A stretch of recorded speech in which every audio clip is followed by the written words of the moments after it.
So there's pretty much an epidemic type of thing going on in Australia where it's neo-Nazis. They're basically trying to claim Australia back for the white man. And look, it ties into August 31st marches, it ties into immigrants, a lot of type of things, right? So we're gonna break down this video and we're gonna tell you our perspective of how things work. And if you agree, disagree, whatever, make sure you get in the comments and do your thing. I'm Kbizzel, I'm here with Messenger. All right, so we're gonna break this video down. All right, let's go. This is Nathan Bull, and he is one of the leaders of the Nazi movement in Australia.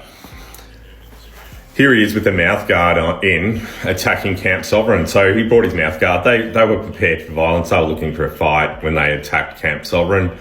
In that attack, there was women pulled to the ground and kicked and punched.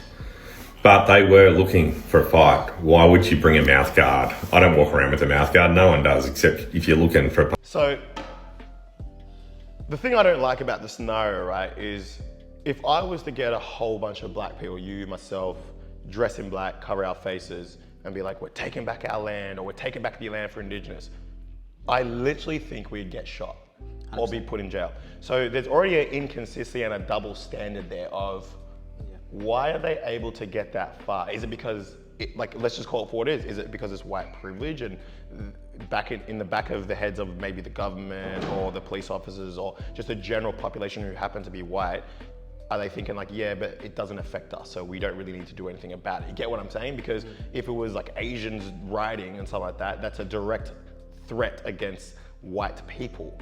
Or if it's black people like us doing it, it would be a direct threat. But it's not really a direct threat because they're not trying to exterminate the white people, they're trying to exterminate the immigrants, you know what I mean? So I don't think it's held to the same type of level. What are you thinking? Yeah, I mean, white people, they have white privilege and they get away with far more egregious things than anyone else.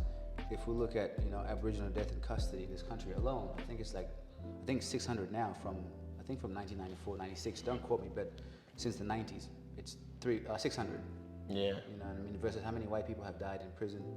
And then the difference with that is when there's a death in custody, there's almost never an investigation. Yeah, what is up with that, you know what I mean? Like, how is there not an investigation? Like, someone just dies, like, oh, okay, it just happened. Yeah, exactly. And if it was a white person, there'd be investigation, colonial inquest. They'll feel the full force of the judicial system. Yeah. But I say that to say this. Yeah, white people have privilege. They can get away with a lot of stuff. And the other thing is, like, we have this perception where we think the world is like for white people. Like someone told me the other day, it's a white world. They said that. Who came up with that perception? I guess it's got to do with media and Western nations and how much influence they have. Yeah. So people just naturally, and even in dating and things like, people just naturally lead to like, all right, what does the West do? If you have this type of skin color, you're the status level. It's the craziest thing. So that's the second thing. Yeah. And the third thing, I guess they're protected under the freedom of speech legislation. That little gray area is massive, Yeah. you know what I mean? Because technically he's doing free speech. He's just having his Aussie say, you know what I mean? They can protest in peace, but as soon as they start speaking hate towards a certain group, that's when they start breaking the law. And that's what we saw this week with them encroaching on camp sovereignty and actually attacking people. So they broke the law there, hence why he's in prison. Why would they do that? Like, what was the mindset behind that? Like, how are they not respecting Indigenous? Are they being like, okay, well, look, you had the land ages ago, but it's ours now. It's not about who was there first. We just have it right now. We want to do this, so we don't care. And are they confident enough to do that because they think most white people in their gut, in their feeling, do agree with that and do feel that? Yeah. Like, what makes them confident enough to do that? Well, because they've been here for 200 years, and you said before. You said white people came over here and they took their land and it's their land now. Yeah. It's not. This is your iPhone. If I take that iPhone, is that mine or yours? Always will be. Always will your be. phone. You know what I mean? Always will be Aboriginal. Yeah. It's my phone. Man. So they have this thing where they think since they've been here, since they're second, third generation, they have automatic right of being here. No, it's like a made-up rule. Yeah, but it only exists if you're white. I put up a patent this week. Only certain people can qualify for that. Yeah. If you're a different shade, you're an immigrant. But if you're this side of the shade, It's my land. And the darker the shade, the further you are. Yeah. Like, so us, we are never Yeah. getting into the club, you know what I mean? Literally But if never. you're like olive skin, like Yeah. Euro or like Macedonian Greek, oh, well, yeah, you know, partial pardon, you know? Yeah, so it's crazy, man. So, but yeah, they just feel like they own this, but I think deep down, they know they don't.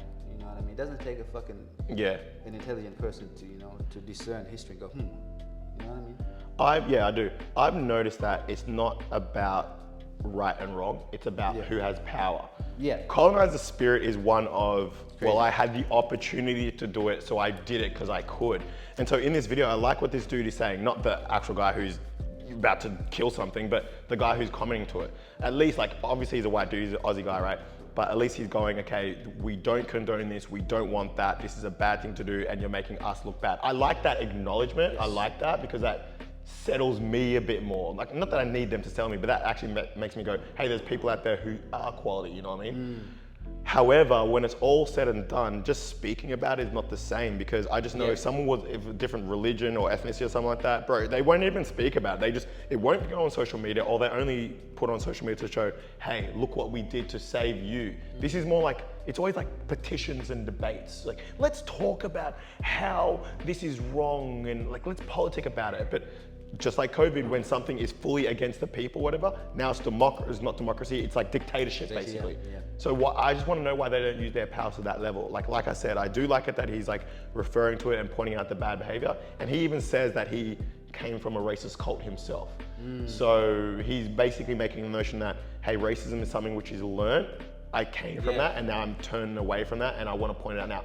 Good work. But that still doesn't change the fact. I know it's something, it doesn't change the fact that immigrants actually did not go to the march because they felt uncomfortable. There were not petitions, but like flyers and messages and emails that everyone around who lived in Australia was like, hey, stay at home, stay at home. Yeah. Think about it, your citizens were like, we don't want to go out. We don't want to go somewhere because we know that we will be unsafe. Yeah. It's crazy. Yeah. It's crazy. And you said something very profound. You said, why is it not written in law?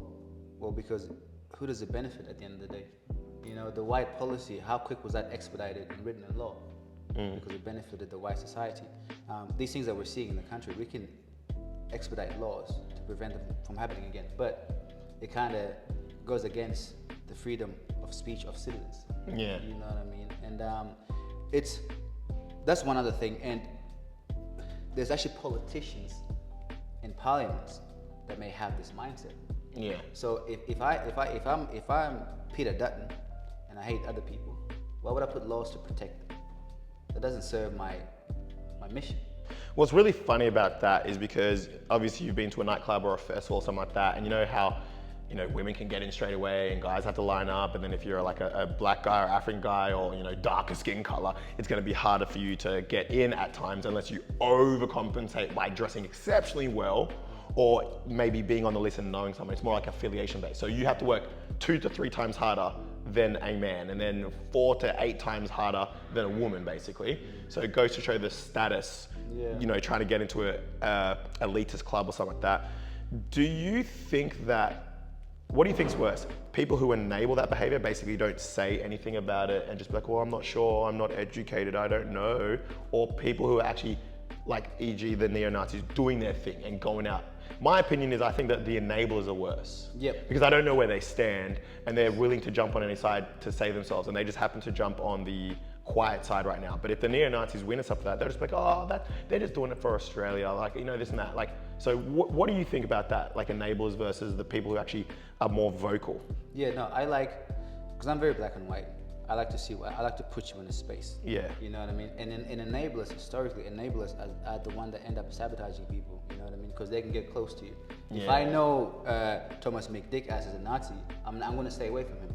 But if I know Larry McDoodle Nuts is an enabler, Yeah. you know what I mean? He Yeah, has the yeah. ability to get close to me to complete this dickhead's mission, which Yeah. is to, you know, if it's kill me, whatever it is. Yeah. You know, so enablers makes things worse, because if you know someone is doing the wrong thing and you don't say it, well, you're part of the problem. Do you also, no, well said, do you also think that culturally, I know we're all one people. I know like white, black, yellow, green, all stuff. I know we're all one people. Like we shouldn't even really be thinking race. Race is something which But was... this is the thing about who always thinks about it. Well, this is the problem. Exactly. This is the problem. Because it was a status being created, and it really was to divide, like before. Yeah, people Well, who always. do you think? No, people always say, oh, you know, racist, whatever. And the reason why this exists is because white people. Punch on, really. They don't think they do though. He was worried about his precious teeth. The issue I also have is the effects of a bloke like this onto the young men in that group. That group has teenagers in its ranks. They target, groom, and recruit young boys. And it's scary. And society and the government needs to look at this and act. We need education in our schools to stop this radicalisation from happening. We need good men to step up and be a good influence in these boys' life. Like, you know, they don't see it to the There's so much work we need to do to stop more boys being radicalised by horrible people like this, by violent men like this, that will only teach them violence, that will put them on a path that will destroy their lives. Not only do I have to be able to speak like you, A lot of those boys, they don't know it yet, but their lives are already destroyed. They're going to be implicated in this violence, criminal records, and the aftermath of doing these horrible things. How many of them are going to end up on drugs? How many of them are going to end up alcoholics? How many of them are going to end up suicidal? And not only that, is they will start to affect the people around them. These guys are misogynistic, and they'll teach them violence against women. They did it at the march. They did it at Camp Sovereign. So any partner and that are going to suffer from these boys as well. They're not going to be taught how to be good men. They're going to end up being taught how to be the worst of society. We need to step in. I've got a bit of a soft spot because I was brought up in a cult that was racist, hateful and bigoted. So for me, it was good men that taught me not to be that way. It was only a handful, really. When I'd say something that was horrible, they'd gently talk to me and ask me why I said that and be a good example. Those men broke me. And society needs good men, because if the good men don't step up, the bad men will. Blokes like this will fill the void. Like, even though it's not a white world, it's This is Nathan Bull, and he is one of the leaders of the Nazi movement in Australia. It is quote unquote a white world because Here he is with the mouth guard in, attacking Camp Sovereign. So he brought his mouth guard. They were prepared for violence. They were looking for a fight when they attacked Camp Sovereign. In that attack, there was women pulled to the ground and kicked and punched. But they were looking for a fight. Why would you bring a mouth guard? I don't walk around with a mouth guard. No one does, except if you're looking.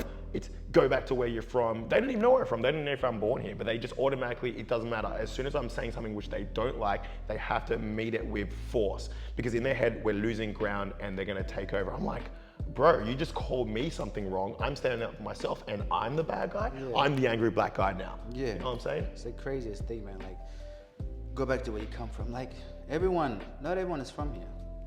No one's from here. Unless you're First Nations people. Exactly. Don't talk about go where you come from, because if God came back tomorrow and was like, okay, I'm sending everyone back. Yeah. You'll go back to Ghana, I'll go back to East Africa, and we'll catch up on TikTok, you know what I mean? But or from Adam and Eve anyway. So that's why racism is. I'm starting to think it's more of a mental health issue and a non-accountability actually.